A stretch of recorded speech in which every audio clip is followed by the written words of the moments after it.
While we're talking about planning and preparing, you're probably wondering, well, how long do we go there for? How much time is appropriate? I have found over the years, and others have found this to be true as well, that 3 solid days with a missionary family is the sweet spot. So you're going to travel a bit on a day, and you're going to maybe do a dinner together, maybe spend a little time that way in the evening, but it won't be much.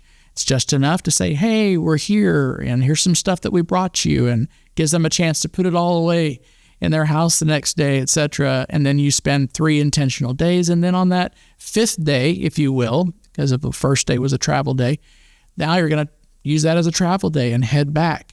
And maybe that's a day where you do some debriefing as a team, but you've basically gotten out of the hair of that particular family. You've got some good parameters. Maybe you've arranged some transportation things ahead of time, but everybody knows this is a really special time.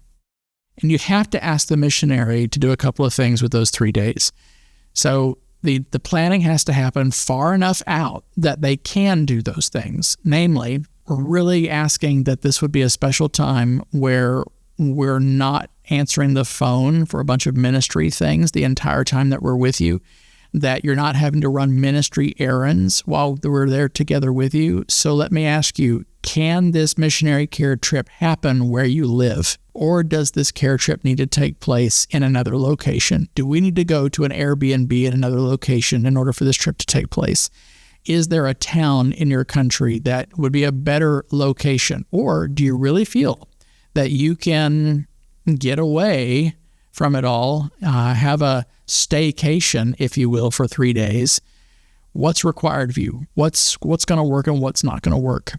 I've seen some settings where none of that was possible. Things just had to keep rolling. There was no opportunity to really step away. And I don't believe in such settings that we got to the level of care that we hoped for that family. I also would say that family could sense that at the end of that trip. They had perhaps something in them that said, I wish we would have planned this a little better and just gotten some people to help us take care of these things, rather than saying, it had to be us. It had to be us that did all this while they were here, because we didn't get the full effect. We didn't get the full weight and benefit of what these people came here to do.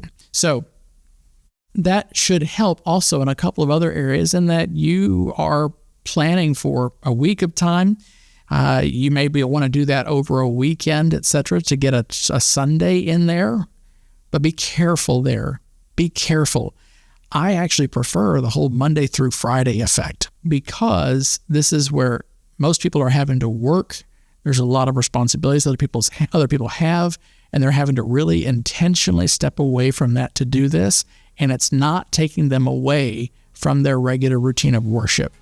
So we're not asking them to step aside from either church responsibilities on a Sunday, if they're a church planter, etc., or just their normal fellowship. And that's important to me, that we're not taking away from the things that are also really helpful for them. And the Sunday routine is one of those aspects that a lot of missionaries really depend on as that weekly encouragement. So we're not here to replace the church. We're here to aid them and uphold the role of the church in their lives as well.